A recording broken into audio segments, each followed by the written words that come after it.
बेटा थोड़ा सा खाना खा कर जा। 2 दिन से तूने कुछ खाया नहीं है। लाचार माता के शब्द हैं अपने बेटे को समझाने के लिए।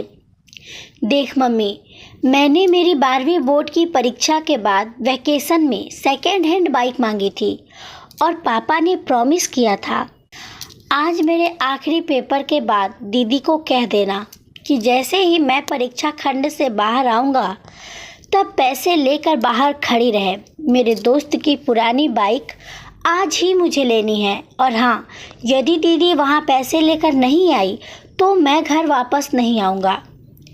एक गरीब घर में बेटे मोहन की जिद और माता की लाचारी आमने सामने टकरा रही थी। बेटा, तेरे पापा तुझे बाइक लेकर देने ही वाले थे, लेकिन पिछले महीने हुए एक्सीडेंट में मम्मी कुछ बोले उसके पहले मोहन बोला, मैं कुछ नहीं जानता, मुझे तो बाइक चाहिए ही चाहिए। ऐसा बोलकर मोहन अपनी मम्मी को गरीबी एवं लाचारी की मझधार में छोड़कर घर से बाहर निकल गया। 12वीं बोर्ड की परीक्षा के बाद भागवत सर एक अनोखी परीक्षा का आयोजन करते थे। हालांकि भागवत सर का विषय गणित था, किंतु विद्यार्थियों को जीवन का भी गणित समझाते थे और उनके सभी विद्यार्थी विविध तास भर ये परीक्षा अचूक देने जाते थे। इस साल परीक्षा का विषय था मेरी पारिवारिक भूमिका। मोहन परीक्षा खंड में आकर बैठ गया। उसने मन में गांठ बांध ली थी कि यदि मुझे बाइक लेकर देंगे तो मैं घर जाऊंगा, वरना नहीं जाऊंगा। भागवत सर के क्लास में सभी को पेपर वितरित हो गया। पेपर में 10 प्रश्न थे। उत्तर देने के लिए 1 घंटे का समय दिया गया था। मोहन ने पहला प्रश्न पढ़ा और जवाब लिखने की शुरुआत की। पहला प्रश्न, आपके घर में आपके पिताजी, माताजी, बहन, भाई और आप कितने घंटे काम करते हो, सविस्तार से बताइए। मोहन ने त्वरा से जवाब लिखना शुरू कर दिया। जवाब लिखा, पापा सुबह 6 बजे टिफ़िन के साथ अपनी ऑटो रिक्शा लेकर निकल जाते हैं और रात को 9 बजे वापस आते हैं। कभी कभार वर्दी में जाना पड़ता है, ऐसे में लगभग 15 घंटे। मम्मी सुबह 4 बजे उठकर पापा का टिफ़िन तैयार कर बाद में घर का सारा काम करती है। दोपहर को सिलाई का काम करती है और सभी लोगों के सो जाने के बाद वह सोती है, लगभग रोज के 16 घंटे। दीदी सुबह कॉलेज जाती है, शाम को 4 से 8 पार्ट टाइम जॉब करती है और रात्रि को मम्मी के काम में मदद करती है, लगभग 12 से 13 घंटे। मैं सुबह 6 बजे उठता हूँ और दोपहर स्कूल से आकर खाना खाकर सो जाता हूँ। शाम को अपने दोस्तों के साथ टहलता हूँ। रात्रि को 11 बजे तक पढ़ता हूँ, लगभग 10 घंटे। इससे मोहन को मन ही मन लगा कि उसका कामकाज में औसत सबसे कम है। पहले सवाल के जवाब के बाद मोहन ने दूसरा प्रश्न पढ़ा। प्रश्न नंबर 2, आपके घर की मासिक कुल आमदनी कितनी है? जवाब था, पापा की आमदनी लगभग 10,000 है। मम्मी एवं दीदी मिलकर 5,000 जोड़ते हैं। कुल आमदनी 15,000।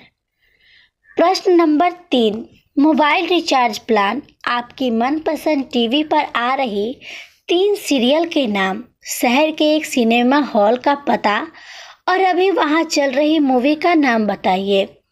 सभी प्रश्नों के जवाब आसान होने से फटाफट 2 मिनट में लिख दिए। प्रश्न नंबर 4, 1 किलो आलू और भिंडी के अभी हाल की कीमत क्या है? 1 किलो गेहूँ, चावल और तेल की कीमत बताइए और जहाँ पर घर का गेहूँ पिसाने जाते हो उस आटा चक्की का पता दीजिए। मोहन भाई को इस सवाल का जवाब नहीं आया। उसे समझ में आया कि हमारी दैनिक आवश्यक ज़रूरतों की चीज़ों के बारे में तो उसे लेस मात्र भी ज्ञान नहीं है।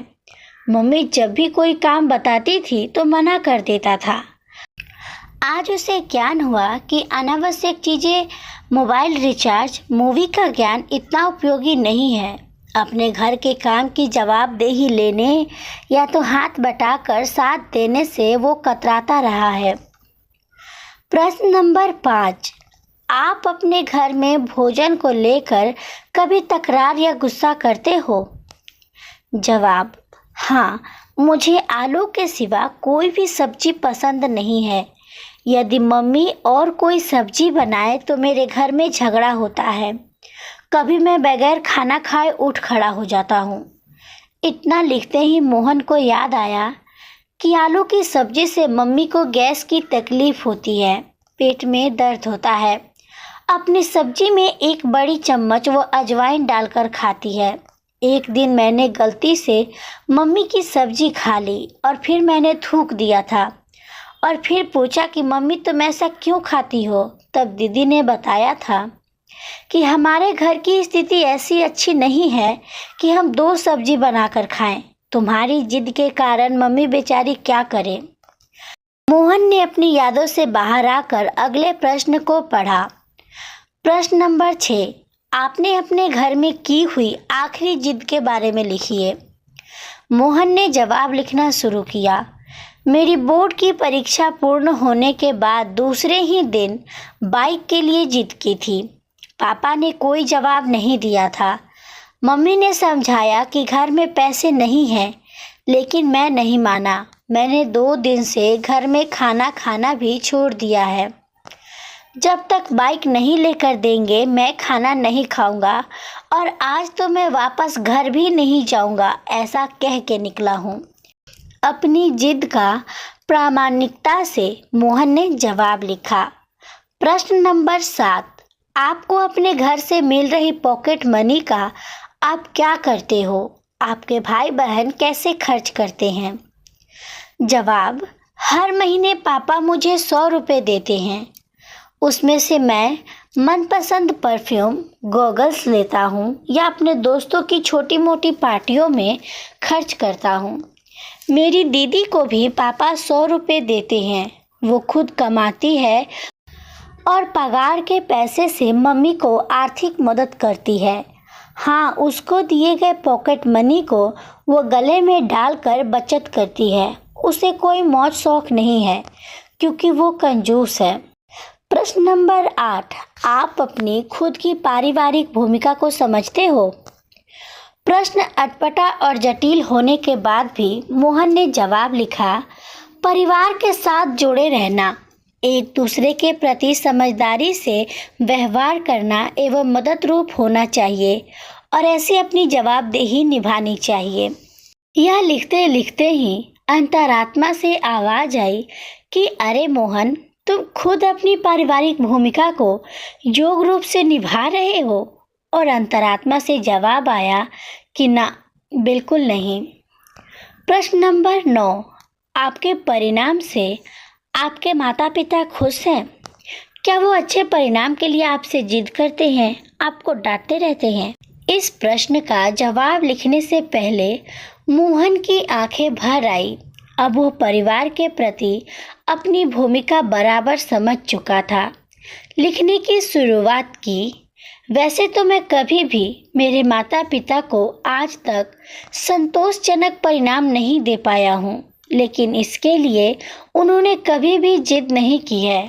मैंने बहुत बार अच्छे रिजल्ट के प्रॉमिस तोड़े हैं, फिर भी हल्की सी डांट के बाद वही प्रेम और वात्सल्य बना रहता था। प्रश्न नंबर 10, पारिवारिक जीवन में असरकारक भूमिका निभाने के लिए इस वैकेशन में आप कैसे परिवार को मदद रूप होंगे? जवाब में मोहन की कलम चले इससे पहले उसकी आंखों में आंसू बहने लगे और जवाब लिखने से पहले ही कलम रुक गई। बेंच के नीचे मुंह रखकर रोने लगा। फिर से कलम उठाई, तब भी वो कुछ भी न लिख पाया। अनुत्तर 10वां प्रश्न छोड़कर पेपर सबमिट कर दिया। स्कूल के दरवाजे पर दीदी को देखकर उसकी ओर दौड़ पड़ा। भैया, ये ले 8,000 रुपये। मम्मी ने कहा है कि बाइक लेकर ही घर आना। दीदी ने मोहन के सामने पैसे धर दिए। कहाँ से लाई ये पैसे? मोहन ने पूछा। दीदी ने बताया, मैंने मेरी ऑफिस से 1 महीने की सैलरी एडवांस मांग ली। मम्मी भी जहाँ काम करती है वहीं से उधार ले ली और मेरी पॉकेट मनी की बचत से निकाल लिए। ऐसा करके तुम्हारी बाइक के पैसे की व्यवस्था हो गई है। मोहन की दृष्टि पैसे पर स्थिर हो गई। दीदी फिर बोली, भाई तुम मम्मी को बोलकर निकले थे कि पैसे नहीं दोगे तो मैं घर पर नहीं आऊँगा। अब तुम्हें समझना चाहिए कि तुम्हारी भी घर के प्रति जिम्मेदारी है। मुझे भी बहुत से शौक है, लेकिन अपने शौक से अपने परिवार को मैं सबसे ज़्यादा महत्व देती हूँ। तुम हमारे परिवार के सबसे लाडले हो। पापा को पैर की तकलीफ है, फिर भी तेरी बाइक के लिए पैसे कमाने और तुम्हें दिए प्रॉमिस को पूरा करने अपने फ्रैक्चर वाले पैर होने के बावजूद काम किए जा रहे हैं। यदि तुम समझ सको तो अच्छा है। कल रात को अपने प्रॉमिस को पूरा नहीं कर सकने के कारण बहुत दुखी थे और इसके पीछे उनकी मजबूरी है। बाकी तुमने तो अनेकों बार अपने प्रॉमिस तोड़े ही हैं ना।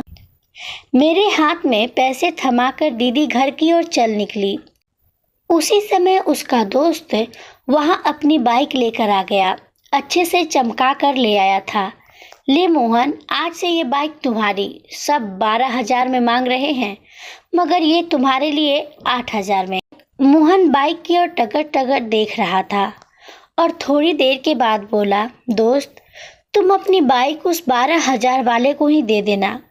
मेरे पास पैसे की व्यवस्था नहीं हो पाई है और होने की हाल में संभावना भी नहीं है।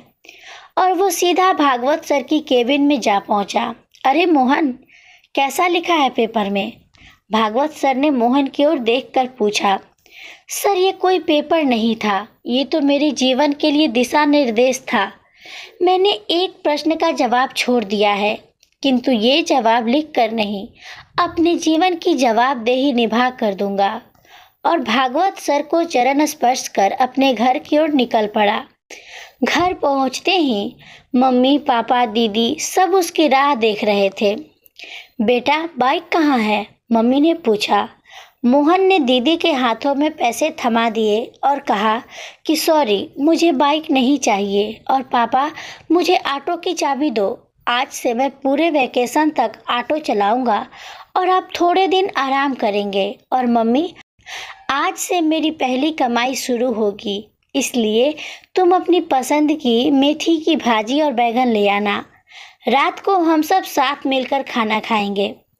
मोहन के स्वभाव में आए परिवर्तन को देखकर मम्मी उसको गले लगा लिया और कहा कि बेटा, सुबह जो कहकर तुम गए थे वो बात मैंने तुम्हारे पापा को बताई थी और इसलिए वो दुखी हो गए, काम छोड़कर वापस घर आ गए।